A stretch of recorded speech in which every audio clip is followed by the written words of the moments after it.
दो पार्ट में तहरीक का एजेंडा है। पहला पार्ट ये है कि निकाह को सस्ता करो, शादियों के फजूल अखराजात, डीजे, बाजा, पटाखा, नकदी, आतिशबाजी, जहेज को दफन कर दो और बेटियों की इज्जत बचाते हुए उसी पैसे को बचाकर अपनी औलादों को पढ़ाओ, ताकि बच्चे पढ़कर मुल्क और समाज की तामीर और निर्माण में पूरी कुर्बानी पेश कर सके। दूसरा हिस्सा है हुकूमत से। झारखंड में 64 मॉब लिंचिंग मुसलमानों के बच्चे की हो गई। ट्रेनों में टोपी दाढ़ी देखकर मारा जा रहा। हमारे बच्चों का नाम पूछकर हमारे बच्चों को मार दिया जाता है, बगैर किसी सबूत, बगैर किसी गवाह, बगैर किसी विटनेस के हमारे बच्चों को आतंकवादी कह के जेल में डाल दिया जा रहा। और ये सेकुलर कहलाने वाली पार्टियां आज तक एक लफ्ज नहीं बोलती कि ये क्या हो रहा है, क्यों हो रहा। अदारे शरिया का मानना है कि हमारे बच्चे अगर दहशतगर्द हैं तो लिस्ट दो, हम उनको निपटा देंगे, उनको फांसी पर लटका दो, हमें मंजूर है।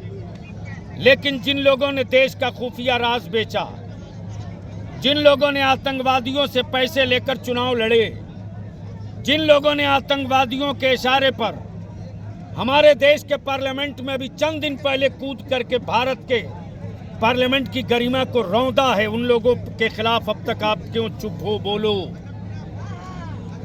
गलती से अगर इस कूदने वालों में कोई अब्दुल्ला अब्दुल करीम होता तो अब तक देश भर से हजारों मुसलमानों के बच्चों की गिरफ्तारी हो गई होती। ये दोहरा चेहरा, दोहरा मापदंड नहीं चलेगा। इदारे शरिया ने तय किया है 2 कानून बनाना पड़ेगा।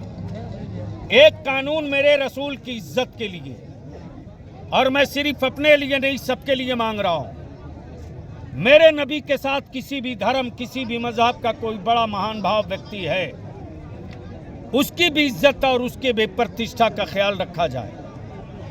कोई किसी के धर्म के महान भाव व्यक्ति के खिलाफ अगर अभद्र टिप्पणी करता है तो उस पर देशद्रोह का मुकदमा होना चाहिए।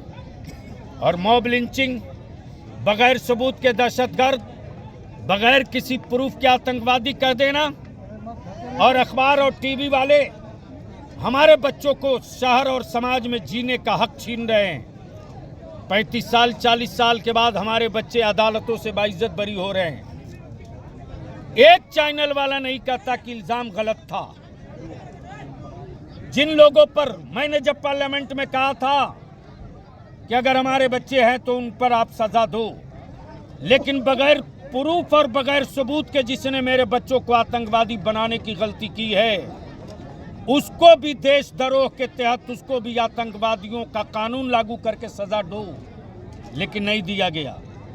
तब इदारे शरिया ने तय किया 2 कानून बनाओ, एक नामूसे रिसालत का और दूसरा जिस तरह दलित और आदिवासी भाइयों को समाज में, देश में इज्जत के साथ जीने का हक है, उसी तरह मुसलमानों के बच्चों को भारत में इज्जत और सम्मान के साथ जीने के लिए मुस्लिम सेफ्टी एक्ट बनाया जाए।